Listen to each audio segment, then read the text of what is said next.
나란 무엇인가? 1. 장기성. 우리는 일상에서 여러 사람을 만난다.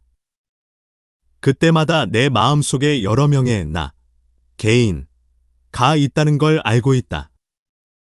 사장님과 만났을 때, 부모님과 같이 있을 때, 애인과 같이 있을 때에 내가 다르게 행동한다는 사실 말이다. 그런데도 진정한 나는 하나뿐이다라는 생각이 우리 상식 속에 이미 굳건히 자리 잡고 있다.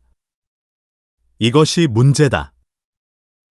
마이클 조던, 1963은 미국의 은퇴한 농구 선수이다.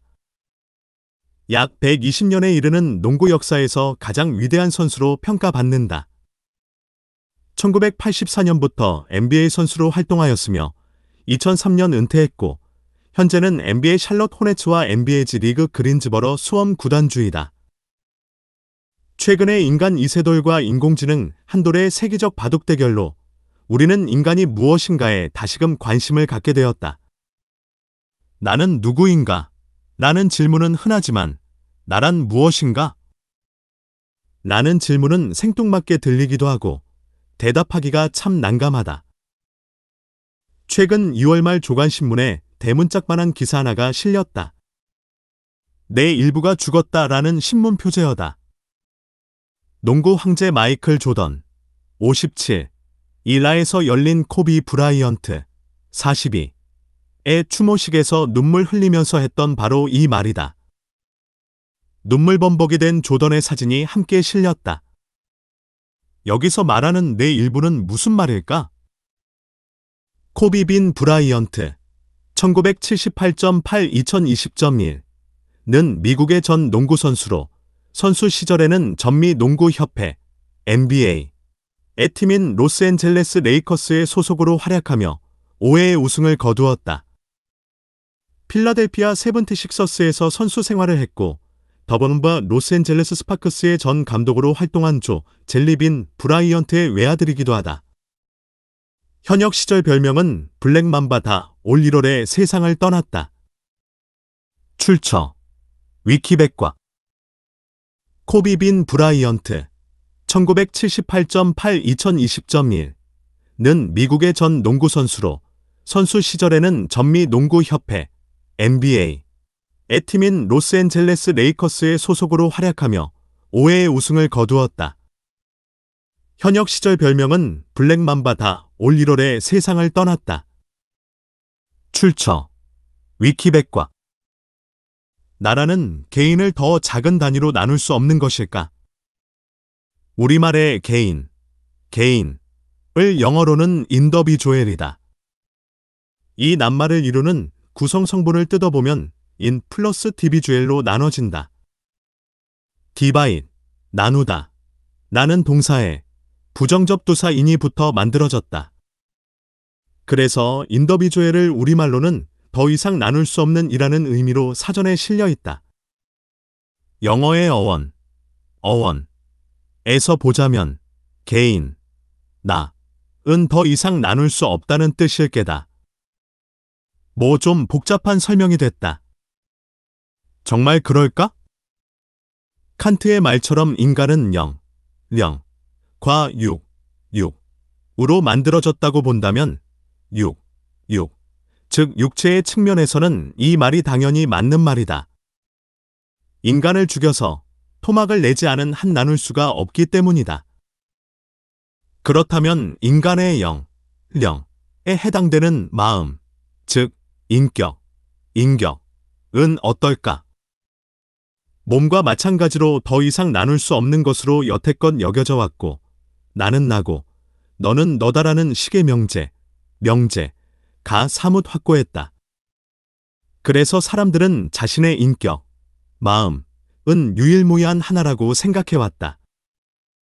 겉과 속이 다른 표리부동, 한 인간은 누구나 의식적으로 싫어해왔기 때문에 이 말에 누구나 쉽게 동의할 것이다. 그 이유는 핵심이 되는 진정한 나, 즉 인격은 하나며 바로 여기에 한 인간의 본질이 있고 주체성과 가치관이 담겨 있다고 확신해왔기 때문이다. 말하자면 심청은 좋은 사람이고 홍길동은 나쁜 사람이라는 낙인, 처럼 말이다. 그런데 과연 실제로 그러할까라는 반론에서 이 글을 시작해본다. 작가인 히라노 게이치로는 자아, 즉 인격은 하나라는 생각 때문에 타인과의 관계가 늘 힘들어지고 문득문득 자신이 싫어지기도 한다는 것인데, 그가 쓴 나란 무엇인가라는 책에는 이런 문제들에 대해서 심도 있게 다루고 있어 무척 흥미롭다. 일상이나 직장 생활에서 나를 한번 되돌아보자. 혼자 있는 시간을 제외하면 늘 누군가와 마주하게 된다. 만약에 그 숱한 사람들과 마주할 때마다 똑같은 얼굴과 표정으로 타인을 대한다면 과연 원활한 커뮤니케이션이 가능할까? 내 인격은 이런 것이야 하면서 언제 어디서나 나는 나라는 식으로 다른 사람을 대한다면 공감과 유대는 사라지고 말 것이다. 그렇다면 진정한 나 혹은 본질적인 나는 몇 개라도 되는 것일까? 아니면 하나일까? 아예 존재하지 않는 것일까? 히라노의 대답을 빌리면 명료하다. 변하지 않는 진정한 나, 자아가 하나만 있는 게 아니라 대인 관계를 하는 사람들의 숫자만큼 진정한 나가 존재한다는 것이다. 이걸 설명하기 위해서 히라노는 나라는 개인과 더불어 분인이란 신조어를 만들어냈다. 그는 프로이트 같은 심리학자가 아니고 소설가다. 이 발상의 근원은 더 이상 분할이 불가능하다고 여겨왔던 나라는 개인에 대해 더 작은 단위로 나눌 수 있다는 데서 우선 출발한다. 이 작은 단위가 바로 분인이란 개념이다. 분인을 그는 이렇게 설명하고 있다. 우리는 일상에서 여러 사람을 만난다. 그때마다 내 마음속에 여러 명의 나, 개인가 있다는 것을 감각적으로 혹은 본능적으로 익히 느끼며 알고 있다. 사장님과 만났을 때, 부모님과 같이 있을 때, 애인과 같이 있을 때에 내가 다르게 행동한다는 사실 말이다. 그런데도 진정한 나는 하나뿐이다라는 생각이 우리 상식 속에 이미 굳건히 자리 잡고 있다. 그래서 다른 사람들과 만났을 때의 나는 진정한 나가 아니라 가면을 쓴 인격이란 뜻의 페르소나가 존재한다고 여태껏 믿어왔다. 이것이 문제라는 것이다. 분인의 개념은 진짜 나가 마음, 인격의 으뜸자리를 차지하고 있고 상황에 따라 다른 가면을 가져다 쓰는 게 아니라 나는 여러 개의 나로 따로 존재하며 그 나들이 모여 이루는 네트워크 전체가 바로 나라는 것이 핵심이다. 그런데 여태껏 우리는 내 인격 속에 여러 개의 나들로 따로 존재하는 것이 아니라 한 몸이라 생각해왔다. 나라는 한 개인 안에는 여러 개의 분인들이 독립적으로 섞어 있다는 말이다. 부모와의 관계를 유지하는 분인, 연인과의 관계를 유지하는 분인, 친구와의 관계를 유지하는 분인, 직장에서 동료들과 관계를 유지하는 분인 등과 같이 나와 인맥을 맺고 있는 지인, 이 1000명이라면 내 자아 속에는 1000개의 분인이 따로 존재한다는 것이다. 이 1000개의 분인의 집합체가 나 하나의 개인이고 나 하나의 인격체란 것이다. 그래서 한 개인은 이런 분인들의 모둠, 그룹이 된다. 한 개인을 정수일 뿐이라고 치면 분인은 분수로도 나타낼 수 있다. 사람마다 연결되는 대인 관계 숫자가 다르므로 분모의 수는 제각기이다. 1n인 셈이다.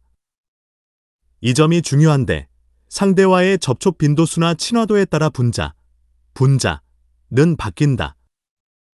상대와의 관계가 농익을수록 분자의 숫자는 커지고 관계가 얕은 수록 분자의 숫자는 작아질 수밖에 없다. 일단 이 모든 분인들을 합하면 1분이 되어야 한다. 1분이라는 정수가 바로 나이고 한 사람의 개인이 된다. 나라는 한 개인 안에는 여러 개의 분인들이 독립적으로 섞어 있다는 말이다. 부모와의 관계를 유지하는 분인, 연인과의 관계를 유지하는 분인, 친구와의 관계를 유지하는 분인, 직장에서 동료들과 관계를 유지하는 분인 등과 같이 나와 인맥을 맺고 있는 지인. 이 1000명이라면 내 자아 속에는 1000개의 분인이 따로 존재한다는 것이다. 나라는 한 개인 안에는 여러 개의 분인들이 독립적으로 섞어 있다. 부모와의 관계를 유지하는 분인, 연인과의 관계를 유지하는 분인, 친구와의 관계를 유지하는 분인, 직장에서 동료들과 관계를 유지하는 분인 등과 같이 나와 인맥을 맺고 있는 지인. 이 1000명이라면 내 자아 속에는 1000개의 분인이 따로 존재한다. 길에서 우연히 친구를 만나 라고 소리칠 때 우리는 무의식적으로 그 사람 용의 분인과 연결된다. 진정한 나가 부랴부랴 의식적으로 가면을 쓰거나 캐릭터를 연기하는 게 아니다. 내 안에 다리를 틀고 앉아있는 분인들 가운데 하나가 그저 순식간에 그와 연결될 뿐이다. 이 연결은 우리가 의식적으로 온전히 재현하 통제하는 것이 불가능하다. 무의식적으로 찰나의 순간에 연결되기 때문이다. 내가 알고 있는 지인, 이 1만 명이라면 그 1만 명 각자는 크든 작든 나의 분인이란 뜻이다. 1만 명 각자는 어떤 순간에 나를 직접 만나던 혹은 나를 그냥 생각만 해도 내 분인이 그들에게 나타나서 연결된다는 것이다. 그래서 결론적으로 보자면 인간관계란 개인과 개인과의 관계가 아니라 분인과 분인과의 관계로 봐야 한다는 것이다. 내 일부가 죽었다. 농구 황제 마이클 조어던, 일라에서 열린 코비 브라이언트의 추모식에서 눈물을 흘리면서 했던 말이다. 내 일부가 죽었단 말이 무슨 말이지 이제야 알 것만 같다. 나란 무엇인가? 한 사람이 죽는다는 것은 그 사람의 주변, 나아가 그 주변으로 무한히 뻗어가는 연결망이 끊어지는 것이니 무수한 사람이 동시에 죽는 것과 같다. 장례식장에 모인 수많은 사람들은 동시다발적으로 망자에 대한 가지고 있던 분인의 일렌이 빠져나감을 또렷이 의식하기 때문이다. 영화 원데이의 주인공 앤 해서웨이이다. 서로가 사랑하는데도 불구하고 함께 있지 못한다는 것보다 더 불행한 게 어디 있을까? 단 하루, 원데이만이라도. 이 영화는 관객들에게 이 문장이 깊이 각인되어 있다. Whatever happens tomorrow, we've had today. 내일 어떻게 되던 우린 오늘 함께 있잖아. 죽음의 슬픔을 피하려는 단출한 문장이다. 출처 위키백과. 세속적으로 볼 때 죽음은 일단 모든 것의 종말이다. 그토록 애지중지 간직해왔던 갖은 추억과 관계들이 송두리째 사라져 버리니 말이다. 처음엔 가족과 작별을, 그 다음엔 세상과 결별하는 순서만이 우리가 알고 있는 죽음의 전부다. 사랑하는 사람이 죽었을 때 우리는 왜 슬플까? 그와 함께 만들었던 추억과 그리움이 사라지고 앞으로는 더 이상 추억을 만들지 못할 거란 아쉬움이 배어있기 때문이다. 이 모든 것들이 가지는 슬픔의 공통점은 어쨌든 대체 불가능성이다. 여기서 말하는 대체 불가능성이란 오직 그 사람과는 더 이상 앞으로는 어떤 추억도 관계도 가질 수 없다는 것일 게다. 그는 지구에서 하나밖에 없는 유일한 존재란 의미다. 그러니 슬플 수밖에. 죽음이 주는 슬픔을 이같이 애달프게 이해하며 우리는 여태껏 살아왔다. 제1부에서 나란 무엇인가는 나의 존재를 중심으로 살펴봤다면 한 걸음 나아가 2부에서는 죽음의 슬픔을 또 다른 측면인 분인의 관점에서 들여다보고자 한다. 우리는 매일 주위의 타자들과 끊임없이 커뮤니케이션을 거듭해간다. 나라는 개인은 이런 소통을 통해서 만들어진 하나의 분인들의 덩어리인 셈이다. 그래서 인적, 네트워크라는 망을 통해 확보한 집합체가 바로 나이며 동시에 한 개인이며 한 인간이란 뜻이 된다. 좀 어렵게 설명됐지만 결국 나란 바로 분인들의 집합체다. 분인은 반드시 살아있는 몸을 가진 인간이 아니어도 상관없다. 인터넷으로만 교류하는 어떤 대상이어도 괜찮고 자기가 좋아하는 문학, 음악, 미술일 수도 있다. 반려동물인 개나 고양이와의 연결되는 분인도 우리는 소유할 수 있다는 말이다. 누구를 어떻게 사귀느냐에 따라 나 속의 분인들의 구성 비율이 바뀌게 되지만 그 총체인 N이라는 자아 즉 나는 하나이다. 10년 전의 당신과 지금의 당신이 달라졌다면 그 까닭은 교제하는 사람들이 많이 바뀌었다는 말이며 따라서 크기가 바뀌고 읽는 책이나 살고 있는 장소가 바뀌어서 분인의 양과 질이 구성 비율이 변화되었다는 말이다. 얼마 전에 가깝게 지내던 연인과 헤어져서 다른 연인과 사귀고 있다고 가정해보자. 그러면 당신 자신이 연인을 대하는 분인들의 변화가 왔을 게 틀림없다. 이것이 바로 개성이나 과인격은 날 때부터 타고난 일생 동안 불변하는 개념은 아니라는 말이다. 죽음도 같은 이유로 설명할 수 있다. 사랑하는 한 사람을 잃으면 왜 그토록 여러 사람들이 슬픈가? 망자를 통해 생성된 분인들 가운데 일렌이 사라졌기 때문이다. 그의 죽음과 더불어 그 사람 앞에서만 냉큼 나타나던 분인의 삶도 마침내 끝났다는 말이다. 이제 다시는 그를 볼 수 없고 다시는 그때의 나로 살 수 없게 됐다는 뜻이다. 지인의 죽음이 끔찍한 것은 사람과 사람 사이의 분인들의 이 모두 끊어졌다는 의미다. 한 사람이 죽는다는 것은 그 사람의 주변, 나아가 무한히 뻗어가는 분인들의 연결망이 파괴되기 때문이다. 따라서 그와 연결된 네트워크의 그물들이 연쇄적으로 끊어짐을 뜻한다. 예로 망자와 연결되어 있던 지인의 숫자가 10,000명이라면 10,000명들이 각자 따로 그에 대해서 가지고 있던 분인들이 동시다발적 대규모 죽음이 일어나게 된다는 말이다. 보다 훨씬 큰 슬픔은 사랑하는 사람을 먼저 떠나보내는 것일 게다. 실연의 경우에는 비록 작게나마 나 안의 분인으로 남아있지만 죽음의 경우에는 분인이 사라져 더 이상 연결이 불가능하기 때문이다. 바로 대체 불가능한 상황에 빠졌다는 말이다. 살아있다는 것은 상대와의 끊임없는 커뮤니케이션을 통해 갱신, 업데이트, 되면서 활성도가 유지되지만 상대가 죽어서 눈앞에서 사라져버리면 이제 두 번 다시 분인을 할 수 없게 된다. 자신을 이제껏 구성하던 분인 하나가 사라진다는 뜻이다. 1N이 사라졌으니 그 상실감에 대한 슬픔이 클 수밖에 없다. 부고의 슬픔은 대개 뒤늦게 밀려온다. 누군가가 죽었다는 소식을 듣고 그 순간에 바로 눈물 흘리는 사람은 그다지 많지 않다. 충격은 받았지만 얼마 동안은 도무지 실감이 안 날 때도 있다. 분인이 빠져나가는데 어느 정도 시간이 걸린다는 뜻이다. 우연한 순간의 고인을 떠올리며 그의 부재를 통감하고 내가 사랑했던 타자, 요컨대 고인과의 분인으로는 더 이상 살아갈 수 없음을 깨닫게 되기 때문이다. 이때의 분인은 망각 속에서만 존재할 뿐 갱생될 기회는 더 이상 없다. 갱생이 불가능한 분인은 더 이상 쓸모가 없어졌다는 뜻이다. 이것이 바로 사랑하는 사람을 잃었을 때의 슬픔이다.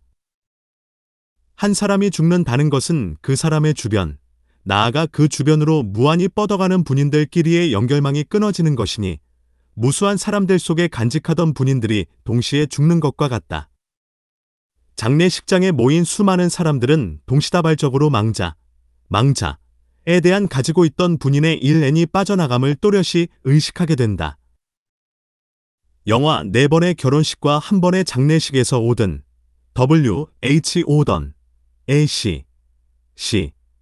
가 울려 퍼졌을 때 눈시울이 뜨거워지며 가슴이 먹먹해지게 된다. 사랑하는 사람이 죽었을 때 우리 모두의 마음은 그렇지 않을까? 사진은 이 영화의 여자 주인공 앤디 먹다우엘이다. 출처 위키백과 영화 4번의 결혼식과 1번의 장례식에서 오든 W.H. 오던 A.C. 가 울려 퍼졌을 때 눈시울이 뜨거워지며 가슴이 먹먹해지게 된다. 사랑하는 사람이 죽었을 때 우리 모두의 마음도 그렇지 않을까? 사진은 이 영화의 여자 주인공 앤디 먹다우의 이다. 출처 위키백과 영화 4번의 결혼식과 1번의 장례식에는 오던 A.C. 가 나온다. 장례식 블루스, 퓨너렐 블루즈 라는 제목이다. 우리가 사랑하는 사람을 잃는 일이 왜 그토록 고통스러운지도 이해할 수 있을 것 같다. 사랑하는 사람이 죽었을 때 본인의 상실을 통한적으로 읊고 있어 마음이 아프다 못해 아려온다. 그는 나의 북쪽이고 나의 남쪽이며 동쪽이고 서쪽이었다. 나의 일하는 평일이었고 일요일의 휴식이었다.